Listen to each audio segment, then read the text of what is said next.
काल चारोटीपासून हा सुरू झालेला पायी मोर्चा मार्क्सवादी कम्युनिस्ट पक्षाच्या नेतृत्वाखाली हा जवळजवळ कालचा 30 किलोमीटरचा टप्पा गाठून हा सर्व शेतकरी कामगार मनोर या ठिकाणी पोचलेला आहे।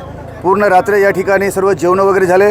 सर्व शेतकरी हे थकले होते, त्यांनी इथे या ठिकाणी आराम केलेला आहे आणि आता आम्ही सकाळी सर्वांची तयारी झालेली आहे।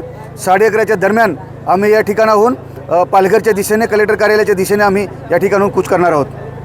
काय मागणी आहे नेमकी आणि प्रशासनाकडे काय मागणी असेल आपल्याला? हे बघा, कालपासून निघालेल्या मोर्चाला काल तर काय प्रशासनाने तसं काय विचारणा केली नाही, परंतु आज प्रशासनाकडून आम्हाला फोन करण्यात आला की पालघरचे प्रांत अधिकारी आणि तहसीलदार अधिकारी हे या ठिकाणी भेट घेण्यासाठी, मोर्चाची भेट घेण्यासाठी ते येत आहेत। आम्ही त्यांना सांगितलं तुम्ही भेट घ्यायला जरी आले तरीसुद्धा या ठिकाणी कोणतीही चर्चा होणार नाही।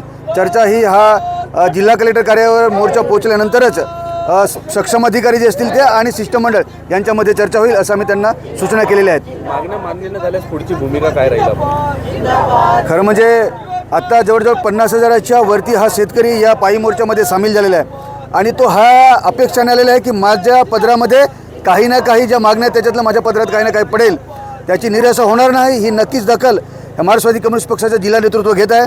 ह्या मागण्या सविस्तर चर्चा होऊन मागण्या जर पदरात पडल्या नाही तर पुढची भूमिका आमची असेल एकतर हाच 50,000चा मोर्चा, त्याच्यामध्ये अजून 20,000 वाढवू आम्ही आणि मुंबईच्या दिशेने मंत्रालयाला आगेकूच करू, नाहीतर मग आम्ही रेल रोको करू। हे आमच्याकडे 2 पर्याय आहेत। लोकशाही मराठी ऐका, पहा, जागरूक रहा।